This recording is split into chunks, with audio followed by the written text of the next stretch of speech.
Pantangan setelah donor darah yang harus Anda ketahui. Donor darah kita tahu adalah sebuah aktivitas berbuat baik bagi orang lain dengan memberikan darah dari tubuh kita secara sukarela. Untuk orang-orang yang mengalami talasemia, penyakit kanker darah seperti leukemia, hingga gangguan kekurangan darah seperti anemia, dan juga para pasien operasi yang memerlukan banyak darah, darah kita akan begitu berguna didonorkan bagi mereka. Namun seperti kita ketahui, mendonorkan darah tidak boleh sembarangan karena ada berbagai syarat yang harus lebih dahulu dipenuhi oleh para calon pendonor, seperti tak adanya riwayat penyakit apapun agar tidak merugikan penerima donor darah. Usia dan juga berat badan pun menjadi pertimbangan sebelum melakukan aksi kemanusiaan donor darah. Hanya saja selain hal-hal penting tersebut yang perlu Anda perhatikan, masih ada pula beberapa pantangan setelah donor darah yang perlu diikuti. Berikut adalah pantangan setelah donor darah yang harus Anda ketahui. Yang pertama, melepas plester. Pastikan Anda tahu dan mengikuti pantangan melepas plester yang berada di daerah kulit yang disuntik. Tepat dari setelah Anda menyumbangkan darah, tunggulah sekitar 6 jam lamanya untuk kemudian boleh melepas plester. Anda perlu menanyakan hal ini kepada penyelenggara secara lebih detail agar kesehatan Anda tidak terganggu setelahnya. 2. Merokok. Pantangan merokok bagi Anda para perokok aktif juga adalah hal yang penting untuk dilakukan. Tidak lama-lama sebab Anda tak diperbolehkan merokok kurang lebih 2 jam sesudah mendonorkan darah. Meski begitu, tetap merokok adalah kegiatan yang tidak menyehatkan. Jadi waspadai penyakit-penyakit akibat merokok yang di kemudian hari bisa menjadi penghambat Anda dalam mendonorkan darah lagi.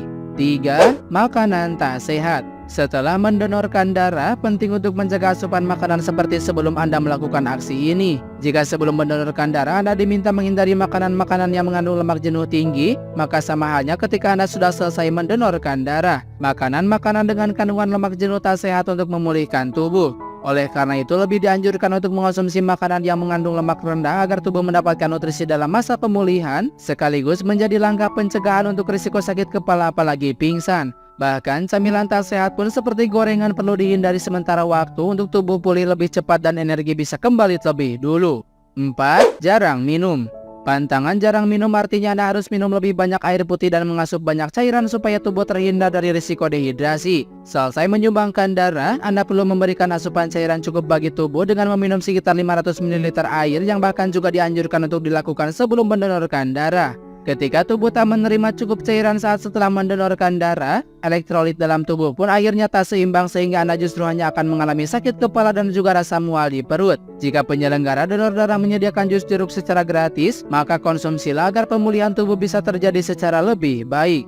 5. Mengangkat benda berat. Tepat sesudah darah diambil untuk disumbangkan, Anda perlu untuk menghindari dulu aktivitas seperti mengangkat benda berat. Apabila Anda harus melakukannya, cobalah untuk meminta tolong orang lain untuk mengangkat benda tersebut agar proses pemulihan dari aksi donor darah tidak terhambat dan bisa berjalan dengan sempurna.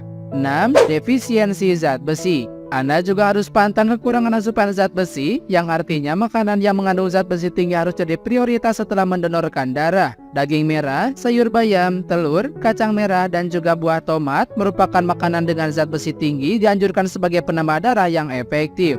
7. Olahraga. Bagi Anda yang suka bergerak aktif dan suka berolahraga, setelah donor darah Anda harus menekan keinginan besar Anda untuk aktif berlatih fisik. Karena darah diambil untuk disumbangkan, maka Anda memerlukan beberapa hari untuk proses pemulihan dan penggantian jumlah darah yang keluar. Jika angkat barang berat saja perlu dihindari, terlebih olahraga yang melibatkan seluruh fisik. Jadi sebaiknya Anda istirahat yang cukup hingga pulih benar barulah kembali rajin berolahraga.